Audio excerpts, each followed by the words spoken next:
योग साधक सम्मान समारोह आयोजित। योग और फागुन महोत्सव के साथ शिक्षा महोत्सव भी हो। राज्यपाल जयपुर राज्यपाल श्री हरिभाऊ बागड़े ने कहा कि भारत योग की संस्कृति से जुड़ा राष्ट्र है। उन्होंने कहा कि योग और फागुन महोत्सव की तर्ज पर शिक्षा महोत्सव भी आयोजित किया जाए। राज्यपाल शुक्रवार को नगर निगम ग्रेटर जयपुर और क्रीड़ा भारती द्वारा आयोजित योग साधक सम्मान समारोह में संबोधित कर रहे थे। उन्होंने इस अवसर पर 1611 मिनट का अनवरत योग कर विश्व कीर्तिमान स्थापित करने में महती भूमिका निभाने वाले योगाचार्य, योग प्रशिक्षकों और योग प्रेरकों का अभिनंदन करते हुए उन्हें सम्मानित भी किया। राज्यपाल ने कहा कि योग आत्मविकास का सबसे बड़ा माध्यम है। उन्होंने सभी को यौगिक दिनचर्या अपनाने पर जोर देते हुए कहा कि यह किसी और के लिए नहीं, हमारे अपने स्वस्थ जीवन और 100 साल तक स्वस्थ जीने के लिए जरूरी है। समारोह में राज्यसभा सांसद श्री मदन राठौड़, सांसद श्रीमती मंजू शर्मा, नगर निगम ग्रेटर महापौर श्रीमती सौम्या गुर्जर और क्रीड़ा भारती के प्रदेश संयोजक श्री मेघ सिंह ने भी योग संस्कृति के प्रसार का आह्वान किया। अब अगली खबर उदयपुर से। केंद्रीय डेयरी पंचायती राज्य मंत्री एसपी बघेल ने उदयपुर में ममता और अखिलेश यादव पर निशाना साधा। उन्होंने कहा कि पश्चिम बंगाल के मुख्यमंत्री ममता बनर्जी में इतना दम है तो वह सुन्नत रोग आदि पर बोलकर बताएं। महाकुंभ पर पश्चिम बंगाल की मुख्यमंत्री ममता बनर्जी के महाकुंभ मृत्यु कुंभ में बदलकर बयान के सवाल पर बघेल ने कहा, ऐसा कर वो मुस्लिम वोटों की पुष्टिकरण, ध्रुवीकरण व एकत्रित कारण निजीकरण के लिए सनातन के खिलाफ बात करती है। प्रेस वार्ता पर बघेल ने कहा कि 100 लोगों की बारात आती है तो हमारे हाथों फूल जाते हैं। यहाँ प्रयागराज में करोड़ों लोगों के लिए व्यवस्था की गई है, जहाँ पर नदी को बढ़ा नहीं सकते, घाटों को शहर में नहीं ले जा सकते, उन्हें सीमित संसाधनों में तर्पण करोड़ लोगों का इंतजाम करना बहुत बड़ी बात है और दुर्घटना हुई उसका उन्हें दुख है।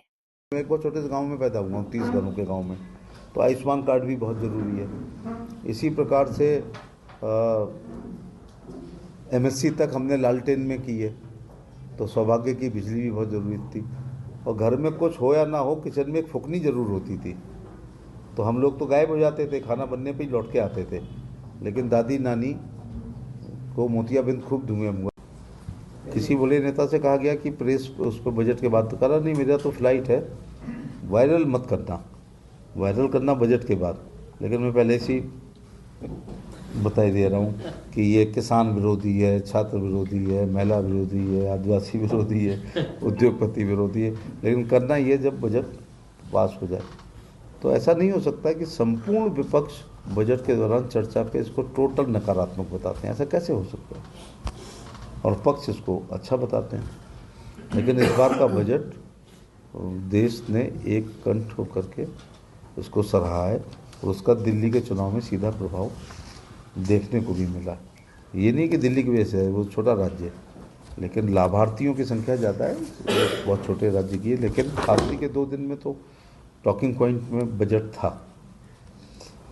तो अब अंडे वाले, केले वाले, ठेले वाले, पास्ता वाले, पिज़्ज़ा वाले, बर्गर वाले, चाउमीन वाले, मोमोज वाले, पंचर वाले, सब्जी वाले भी ये कह रहे हैं कि अब हम अपनी वाइट इनकम से कुछ काम करेंगे, क्योंकि 12 लाख तक टैक्स नहीं है, तो हम अब असली वाला दिखाएंगे। मनी विच मनी डज, मुद्रा वो जो मुद्रा का कार्य करे, तो ये मुद्रा मार्केट में आएगी तो कहीं ना कहीं सब लोग लाभार्थी होंगे। Thank you. अब अगली खबर जालोर से। जिला कारागृह का संभागीय आयुक्त डॉक्टर प्रतिभा सिंह ने आज औचक निरीक्षण कर आवश्यक व्यवस्थाओं का अवलोकन किया, जिसमें व्यवस्थाएं संतोषजनक पाई गई। संभागीय आयुक्त डॉक्टर प्रतिभा सिंह के जिला कारागृह पहुंचने पर पुलिस के जवानों द्वारा गार्ड ऑफ ऑनर दिया गया। उन्होंने जिला कारागृह में बंदियों से कारागृह की व्यवस्थाओं, उनकी दिनचर्या व उन्हें मिल रही सुविधाओं के संबंध में जानकारी लेते हुए व्यवस्थाओं को लेकर कार्मिकों को आवश्यक निर्देश दिए। उन्होंने बीमार बंदियों के उपचार के लिए कारागृह में चिकित्सा व्यवस्था के संबंध में जानकारी ली। संभागीय आयुक्त ने विभिन्न व्यवस्थाओं का जायजा लेते हुए जिला कारागृह में सुरक्षा व्यवस्था व साफ सफाई पर कार्मिकों को निर्देशित किया।